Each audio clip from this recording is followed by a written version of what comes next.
ሰላም ጤና ይስጥልኝ እንደምንላችኋል የተከበራችሁ አድማጮቻችን ከትርታ 97.6 ኤፍኤም የማክሰኞ ህዳር 2 2018 የትርታ 600 የዜና ሰዓት አሁን ጀምሯል። ከዜናዎቹ ጋር ንጉሱ በሪሁን አብረናችሁ የጋራ ቆይታ እናደርጋለን። በዜና ሰዓታችን ከሀገር ውስጥና ከባህር ማዶ የተሰሙ አበይት ጉዳዮች የዝርዝር ዘገባ እንዲሁም የቢዝነስ ዘገባዎችና ስፖርታዊ ጉዳዮችም እንዲሁ ሰዓታቸውን ጠብቀው ወደ እናንተ የሚደርሱ ይሆናል። የዜና ሰዓታችንን የምንጀምረው ከሀገር ውስጥ የተሰሙ አበይት ጉዳዮችን በማስቀደም ይሆናል።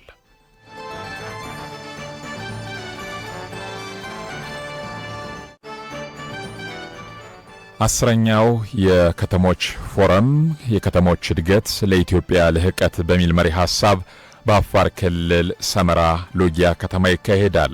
ከህዳር 6 እስከ ህዳር 10 በሚካሄደው ፎረም ላይ ከ150 በላይ ከተሞችና ከ10 በላይ የንግድ ድርጅቶች እንዲሁም ከጉረቤት ሀገራት የተለያዩ ከተሞች ይሳተፋሉ። የከተማና መሰረተ ልማት ሚኒስተር ጫልቱ ሳኒ ፎረሙን አስመልክተው በሰጡት መግለጫ በኢትዮጵያ ከተሞች ፍትሃዊ የልማት ተጠቃሚነትን ለማረጋገጥ የተጀመረው ጥረት ተጠናክሮ ይቀጥላል ብለዋል። ፎረሙ ከተሞች እርስ በእርስ እንዲተዋወቁና ያላቸውን ተፈጥሯዊ ጸጋዎች በጋራ በማልማት እንዲበለጽጉ የሚያስችል ሲሆን አስፈላጊው ቅድመ ዝግጅት መጠናቀቁን ሚኒስትሯ ጠቁመዋል። በተጨማሪም ወንድማማችነትን በማጎልበት የሥራ ባህልን እንደሚያሳድግ የገለጹት ሚኒስትሯ ከተሞች ያላቸውን የኢንቨስትመንት የንግድና የቱሪዝም አቅም የሚያንጸባርቀው ዕድል ይፈጥራል ነው ያሉት። በአዲስ አበባ ከተማ የተጀመረው የኮሪደር ልማት አሁን በ73 ከተሞች ተደራሽ ማድረግ መቻሉን ገልጸው ለከተሞች መነቃቃት ከፍተኛ አስተዋጽኦ ማበርከቱን ገልጸዋል። ፎረሙ በከተሞች የኮሪደር ልማት ስራዎች ትልቅ ትምህርት የሚቀሰምበት መድረክ መሆኑንም ገልጸዋል።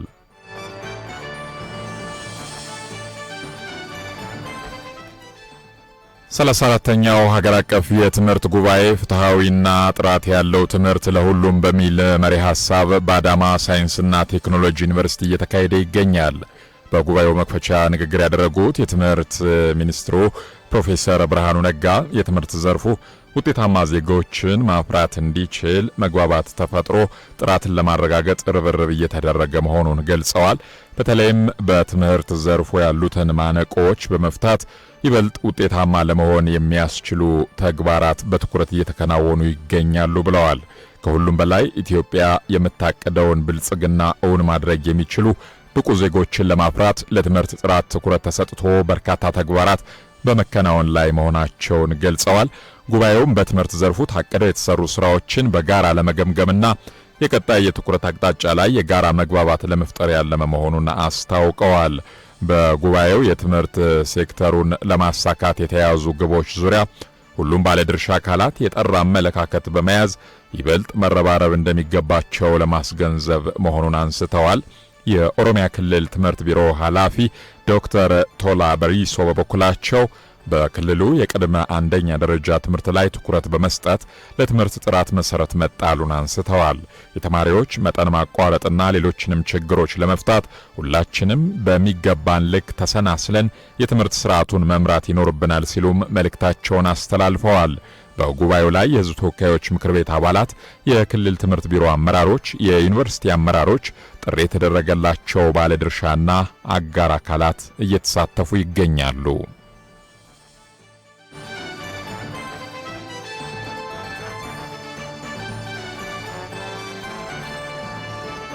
በሌላ ዜና የትምህርት ጥራትን ለማረጋገጥ የተጀመረው የከፍተኛ ትምህርት ተቋማት ፕሮግራሞች ክለሳ በዚህ ዓመት ወደ ዩኒቨርሲቲ የሚገቡ ተማሪዎች ላይ ተግባራዊ እንደሚደረግ የትምህርት ሚኒስቴር አስታውቋል።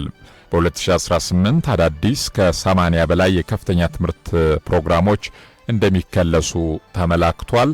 የትምህርት ሚኒስቴር የአካዳሚክ ጉዳዮች መሪ ስራ አስፈጻሚ ዶክተር ኤባ ሚጀና ከኢትዮጵያ ዜና አገልግሎት ጋር ባደረጉት ቆይታ እንደገለጹት መንግስት የትምህርት ጥራትንና አግባብነት ለማረጋገጥ ከሚሰራቸው ስራዎች መካከል የከፍተኛ ትምህርት ፕሮግራሞች ክለሳ ይገኝበታል።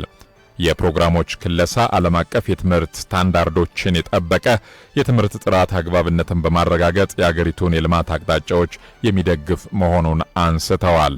ቀደም ሲል የነበረው ስርዓተ ትምህርት በንድፈ ሐሳብ ላይ ያተኮረ መሆኑን የተናገሩት መሪ ስራ አስፈጻሚው አሁን ያለው ክለሳ ግን ተማሪዎች ተወዳዳሪ የሚያደርግ ተግባር ተኮር እንዲሆን መደረጉን ተናግረዋል። የከፍተኛ ትምህርት ፕሮግራሞች ክለሳ በዘመናዊው ዓለም አቀፍ የሥራ ገበያ የሚፈለጉትን ክህሎቶች፣ ችግር ፈቺነት፣ ፈጠራና ሙያዊ ስነ ምግባርን ያካተተ መሆኑን አስታውቀዋል።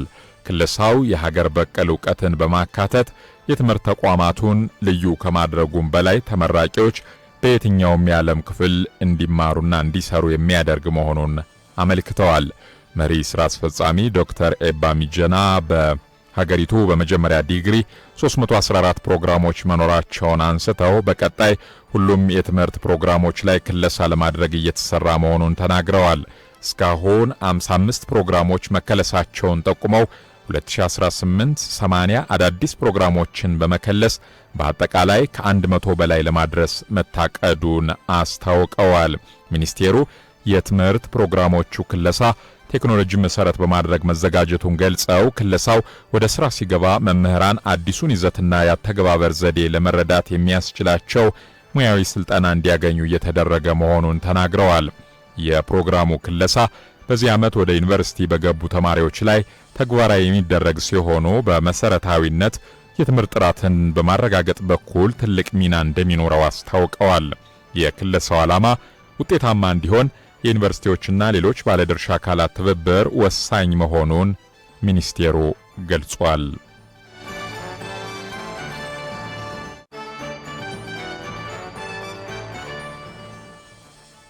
ትርታ 600 የዜና ሰዓትን ነው በማድመጥ ላይ የምትገኙት ውድ አድማጮቻችን። በተከታይነት ደግሞ ወደ ዝርዝር ዘገባችን ነው የምናልፈው። የዛሬው ዝርዝር ዘገባችን ትኩረቱን የከተማ አውቶቡስ እንዲሁም የአንበሳ አውቶቡስ አሽከርካሪዎችና አገልግሎት አሰጣጥ ዙሪያ ትኩረቱን አድርጓል። ባልደረባችን በፍቅር ግዛቸው እንደሚከተለው አሰናድታዋለች። በአንድም ሆነ በሌላ መንገድ በቀን ውስጥ ወደ ሚሊዮን የሚጠጉ የመዲናዋ ነዋሪዎች የከተማ አውቶቡስን እንደሚጠቀሙ መረጃዎች ያሳያሉ። ይሁን እንጂ ይህንን አገልግሎት በሚሰጡ ሹፌሮች ላይ የስነ ምግባርና መሰል ጉዳዮች ጉድለት በመኖሩ ምክንያት ተደጋጋሚ ቅሬታዎችም ሲነሱ ይስተዋላሉ። ይህንንም ቅሬታ መነሻ በማድረግ በአዲስ አበባ ከተማ የከተማ አውቶቡስ አገልግሎት ድርጅት ዋና ስራ አስኪያጅ አካሉ አሰፋ ሹፌሮቹን በስነ ምግባር ብቁ ከማድረግ አኳያ ምን እየተሰራ ነው በሚል ከትርታ ለተቀረበላቸው ጥያቄ ተከታዩ ምላሽ ሰጥተውናል። አንዱ የተቋሙ ችግር የነበረው ስነ ምግባር ችግር ነው። የአገልግሎት ባህሪውም ለዚህ የሚያጋልጥ ነው። ነገር ግን ተገልጋይ ሁሉ ጊዜ ትክክል ነው። እንደዚህ አይነት ስነ ምግባር ችግሮች እንዳይኖሩ እኛ በከፍተኛ ሁኔታ በሾፌሮቻችን ላይ እየሰራን ያለ እውነት ለማውራት ስነ ምግባር መሻሻልን በከፍተኛ ሁኔታ ጨምሯል። ግን ደግሞ አልጨረስም። አሁንም በአመለካከት በአስተሳሰብ የሚመጣ ጉዳይ ስለሆነ ቶሎ የማይቀርፉ ችግሮች እንዳሉ እኛም ወስደን እያሰለጠንን ነው። በየጊዜው ስልጠና እንሰጣለን ብቻ ሳይሆን 5ቱም ቅርንጫፎቻችን ሚኒ ሚዲያ ጭምር አኑረን መልእክቶችን ቀርጸን ስልጠና በሚኒ ሚዲያዎቻችን ጨምሮ በየቀኑ እንዲተላለፉ ሁሉ ጊዜ በሰው ጭንቅላት ላይ መቀረጽ እንዲችል ተገልጋይን በአግባቡ ማገልገል እንዲቻል አክብሮ አጎንብሶ ማገልገል እንዲችል ሁሉ ጊዜ ተገልጋይ ትክክል ነው የሚለውን እንዲወስድ ትዕግስተኛ እንዲሆን እንደተባለው ተጠቃሚም አካባቢ ያሉ ችግሮች ቀላል ስላልሆኑ ግን እኛ አገልጋይ ስለሆነ ትዕግስተኛ ሆነን ማገልገል እንዲችል በሚል በተደጋጋሚ እየሰጠናቸው ስልጠናዎች ብዙዎቹ ለለውጥ አምጥተዋል። አሁንም በጣም በርካታ ችግሮች ደግሞ አሉ። እነዚህን ለመቅረፍ ያው በዋናነት በማሰልጠን ነው። ከዚህ በላይ የሆኑትን ደግሞ ዲሲፕሊን እርምጃ ጭምር እየወሰድን ነው። ከቀላል እስከ ከባድ ዲሲፕሊን እርምጃ ወስደናል። ምክንያቱም ይሄ ኮምፕሮማይዝ የሚደረግ ችግር ስላልሆነ ማስተማር፣ ማሰልጠን ከዛ ተሻግሮ ያልተሻሻለውን ደግሞ ከትንሽ እስከ ትልቅ እየቀጣንም ጨምሮ እየሄድን ያለ ነውና ይሄ በጣም ትልቅ ውጤት እያመጣ ይገኛል። ግን ደግሞ ጨርሰን ያልወጣነው ጉዳይ እንደሆነ እኛም እናውቃለን፣ እየሰራን ነው። ዋና ስራ አስኪያጁ አክለውም ይህንን ስራቸውን አጠናክረው እንደሚቀጥሉ ገልጸዋል።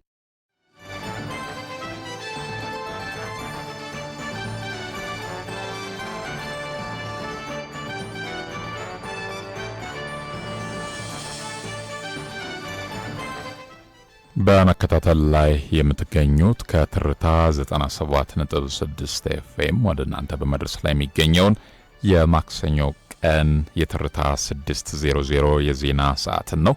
በማስከተል ደግሞ ከውጭ ምንጮች ወዳገኘናቸው ዘገባዎች እናልፋለን።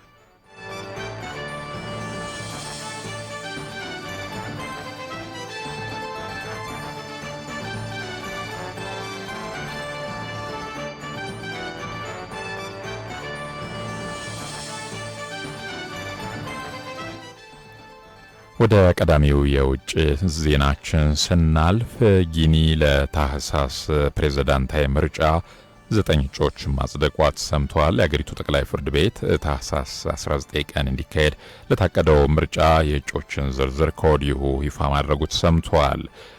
የአገሪቱ የወቅቱ ፕሬዝዳንት ማማዲ ደምቦያም ለፕሬዝዳንትነት ምርጫው እጩ ሆነው መቅረባቸው ነው የተዘገበው።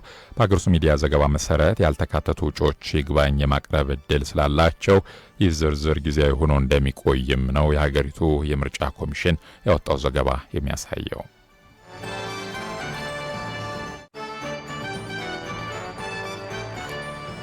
የናይጄሪያ መንግስት የሀገሪቱን አነስተኛ ቢዝነሶች ለመደገፍ የሚውል ከፍተኛ በጀት መመደቡን አስታውቋል። 500 ሚሊዮን የአሜሪካን ዶላር ድጋፉ በሀገሪቱ ማዕከላዊ ባንክ በኩል በረጅም ጊዜ ብድር እንደሚተላለፍ ተገልጿል። ይህ የ500 ሚሊዮን ዶላር በጀት ከዓለም ባንክ ጨምሮ ከተለያዩ ዓለም አቀፍ ተቋማት የሚገኝ ስለመሆኑ ነው የተነገረው። ድጋፉ የሀገሪቱን አጠቃላይ የሀገር ውስጥ የጥቅል ምርት በከፍተኛ ሁኔታ የሚያሳድግና ለኢኮኖሚ መረጋጋት ከፍተኛ በርክቶ እንደሚኖረው የዓለም ባንክ መግለጹም ተዘግቧል።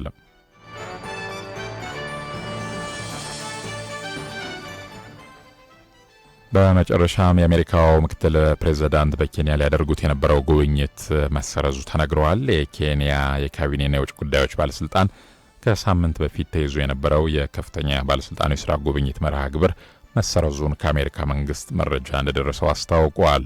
የአሜሪካ ምክትል ፕሬዝዳንት ጄዲ ቫንስ ጉብኝት መሰረዝ ያልተጠበቀ መሆኑንም ነው በመግለጫው የተመላከተው።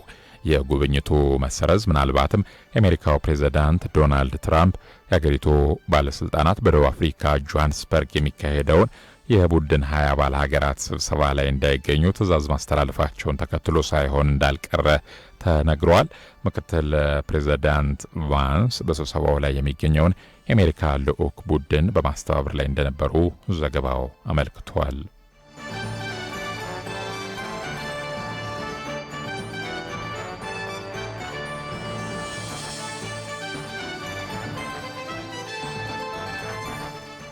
ትርታ 600 የዜና ሰዓትን ነው በማንበጥ ላይ የምትገኙት ከትርታ 97.6 ኤፍኤም። ውድ አድማጮቻችን በማስከተል ወደ አጫጭር ቢዝነስ ዘገባዎቻችን እናልፋለን።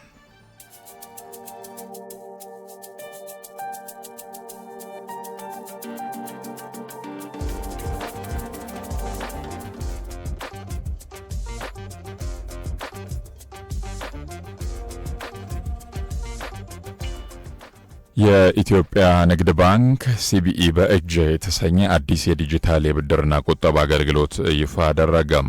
የኢትዮጵያ ንግድ ባንክ ሲቢኢ በእጅ የተሰኘ አዲስ የዲጂታል ቁጠባና ብድር አገልግሎት በዛሬው ዕለት በይፋ አስጀምረዋል። ባንኩ በዛሬው ዕለት ሲቢኢ በእጅ የተሰኘ አገልግሎት ማስጀመሩን የገለጹት የባንኩ ተጠባባቂ ፕሬዝዳንት አቶ ኤፍሬም መኩሪያ አዲሱ አገልግሎት ከ500 እስከ 150 ሺህ ብር ድረስ ብድር ለማግኘት የሚያስችል እንደሆነም አስረድተዋል። በአገልግሎቱ የመንግስት ሰራተኞች ቅድሚያ ይሰጣቸዋል ተብሏል። አገልግሎት አሰጣጡን በተመለከተም በኢትዮጵያ ንግድ ባንክና በመስሪያ ቤቶቹ መካከል አጭርና ግልጽ የሆነ የመግባቢያ ሰነድ ተዘጋጅቶ የመንግስት ሰራተኞች ደሞዝ በሲቢኢ ብር እንዲከፈል እንደሚደረግ የገለጹም ሲሆን አገልግሎት አሰጣጡ በቀጣይ ሁሉንም ያማከለ እንደሚሆን ተጠቁመዋል።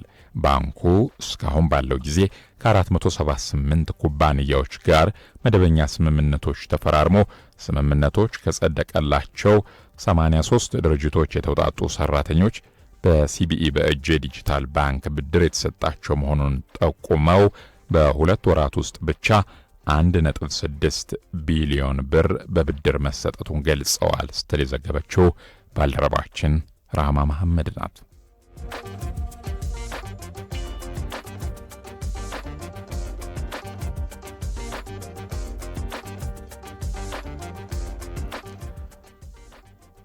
የከተማዋን የመንገድ ደህንነት ለመጠበቅ ብሎም እንቅስቃሴ ምቹና የተሳለጠ ለማድረግ የሚያስችሉ 111 ልዩ ልዩ አዲስና የጥገና ግንባታ ስራዎች በበጀት ዓመቱ ከፍተኛ ትኩረት ተሰጥቷቸው እየተከናወኑ መሆኑን የአዲስ አበባ መንገዶች ባለስልጣን አስታወቀ። ባለስልጣኑ በዋናነት የከተማዋን የመንገድ መሰረተ ልማት የመገንባት የመጠገንና የማስተዳደር ኃላፊነት ወስዶ እየሰራ መሆኑን የባለስልጣኑ የህዝብ ግንኙነት ኃላፊ ኢያሱ ሰለሞን ተናግረዋል። በዚህ መሰረት በአሁኑ ወቅት 111 ገደማ ልዩ ልዩ የግንባታ ፕሮጀክቶች በስራ ላይ እንደሚገኙ ጠቁመው ከነዚህ መካከል 31 ያህሉ የግንባታ ፕሮጀክቶች አዲስ መሆናቸውን ገልጸዋል። ሁሉም ፕሮጀክቶች በአጠቃላይ 291.8 ኪሎ ሜትር እንደሚሸፍኑ የገለጹት አቶ እያሱ ከ30.4 ቢሊዮን ብር በላይ ወጪ እንደሚደረግባቸው አረጋግጠዋል። የከተማዋን የመንገድ ደህንነት ለመጠበቅ ብሎም እንቅስቃሴን ምቹና የተሳለጠ ለማድረግ የመንገድ ጥገና ስራዎች በበጀት ዓመቱ ከፍተኛ ትኩረት ተሰጥቷቸው እየተከናወኑ መሆኑንም ጠቅሰዋል። በአጠቃላይ እየተከናወነ ያለው የመንገድ ግንባታና ጥገና ስራ የትራፊክ እንቅስቃሴውን ከማሳለጥ ባለፈ የጉዞ ጊዜን በመቀነስ ብሎም ነዳጅን በመቆጠብ ረገድ ከፍተኛ አስተዋጽኦ አለው ሲሉ መግለጻቸውን ኢዜአ ዘግቧል።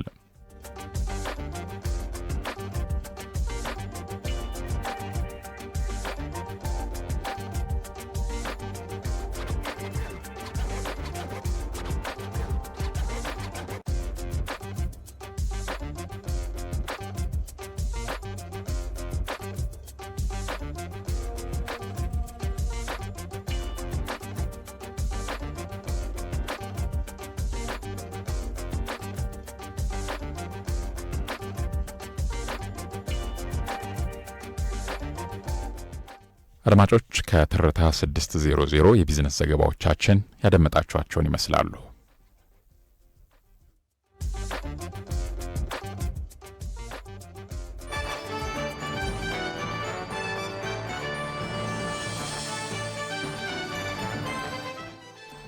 አሁን ደግሞ ሰዓቱ ስፖርታዊ ጉዳዮችን የምናደምጥበት ነው። መረጃዎችን ልታደርሰን ባልደረባችን ቆንጅት ተሾመ ስቱዲዮ ትገኛለች። ቆንጅት እንኳን ደህና መጣሽ፣ መቀጠል ትችላለሽ። አመሰግናለሁ ንጉሱ። አድማጮቻችን እንዴት ዋላችሁ?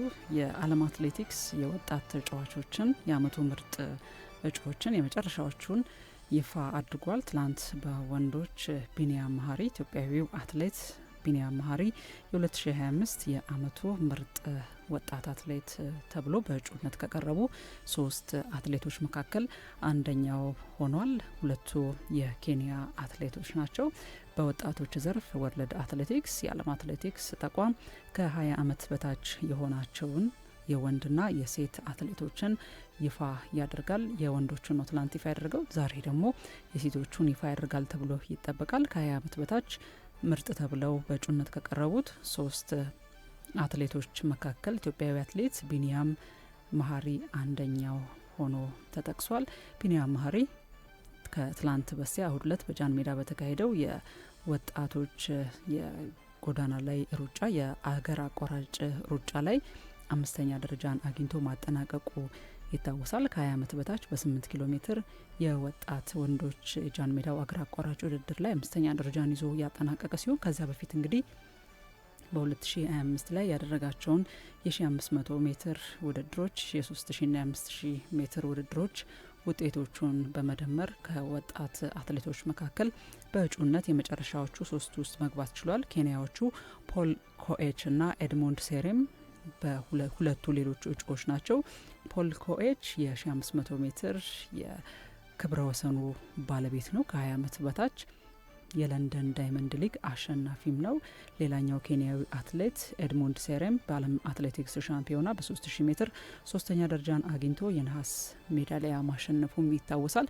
ከዚህ በተጨማሪም በዳይመንድ ሊግ ተፎካካሪ ሆኖ የቀረበ ወጣት አትሌት ነው። ዛሬ የወርልድ አትሌቲክስ በሴቶቹ ይፋ የሚያደርገውን መረጃ ደግሞ በምሽት የስፖርት ሰዓታችን ይዘን እንቀርባለን። ሊዮኔል ሜሲ ከአርጀንቲና ብሔራዊ ቡድን ጋራ ልምምድ የጀመረ መሆኑን ያገኘነው ዜና አለ። የፊታችን እሁድ ከአንጎላ ብሔራዊ ቡድን ጋራ የወዳጅነት ጨዋታ እንደሚያደርጉ ይታወቃል። ይህ የወዳጅነት ጨዋታ አንጎላ 50ኛ ዓመት የነጻነት በዓሏንና ለ2025 የአፍሪካ ዋንጫ ብሔራዊ ቡድኗ ለሚያደርገው የዝግጅት ጊዜ እንደ አንድ የአቋም መፈተሻ ይረዳዋል ተብሎ ነው የሚጠበቀው። ብሔራዊ ቡድኑ እንግዲህ የአርጀንቲና ብሔራዊ ቡድን ይፋ ከሆነ በኋላ ሊዮኔል ሜሲም መካተቱንም እኛም ገልጸን ነበረ። አሁን በይፋ ልምምድ በስፔን ውስጥ ተሰባስበው የአርጀንቲና ብሔራዊ ቡድን አባላት ልምምድ ጀምረዋል። ሊዮኔል ሜሲም በቡድን ውስጥ ተኳቶ ልምምድ መጀመሩን ሰምተናል። እንግዲህ ወደ አፍሪካ ምድር በመምጣት የመደበኛ የእግር ኳስ ውድድርን ወይም ጨዋታን ሲያደርግ ይህ የመጀመሪያው ነው የሚሆነው። ከዚህ በፊት 2 ጊዜ ለበጎ አድራጎት ስራዎች ወደ አፍሪካ መምጣቱን እናስታውሳለን። ሌላኛው እንግዲህ የመጨረሻው የስፖርት መረጃችን ሊቨርፑል ሮድሪጎን ሪያል ማድሪድ ለማስፈረም የሚፈልግ መሆኑን ይፋ የሆነበት መረጃ ነው። የ24 ዓመቱ ሮድሪጎ ኪሊያን ምባፔ ወደ ስፔኑ ማድሪድ ከመጣ በኋላ በቡድን ውስጥ ቋሚ የተሰላፊነት ቦታን ሊያገኝ አልቻለም። ብራዚላዊው በአንቼሎቲ ቡድን ውስጥ ቀደም ሲል ቋሚ የነበረ ቢሆንም ዣቪ ኦሎንሶ ቡድን ውስጥ የቡድኑ አሰልጣኝ ሆኖ ከተሾመ በኋላ በቋሚነት መሰለፍ አልቻለም። ሎስ ብላንኮስ ከሊቨርፑሉ ይፋዊ ጥያቄ ቀርቦለታል። ፍሎሪያን ቪትስን በሮድሪጎ ለመቀየርም ሁለቱ ክለቦች ይፋዊ የሆነ ስምምነት ለማድረግ እየተነጋገሩ መሆኑ ነው የተሰማው። እንግዲህ በጥቂት ቀናት ውስጥ የመጨረሻዎቹን ውጤቶች እንደምንሰማ ተስፋ እናደርጋለን። የሰዓቱ አጫጭር የትርታ 600 ስፖርታዊ ዜናዎች እነዚህ ነበሩ። አመሰግናለሁ ቆንጅት። አድማጮች የዕለቱ ትርታ 600 ያደመጣችሁትን ይመስላል። ንጉሱ በሪውን ዜናዎችን በመምራት በሱ ፍቃድ ባልቻ በቴክኒኩ ቆንጅት ተሾመ በስፖርታዊ መረጃዎች የጋራ ቆይታ አደረግን። ቀሪ ትርታ ሬዲዮ ፕሮግራሞች እስከ እኩለ ሌሊት 6 ሰዓት አምረው ደምቀው መሰማታቸውን ይቀጥላሉ። እኛ በዚሁ ተሰናበትን። ብሩህ ቀን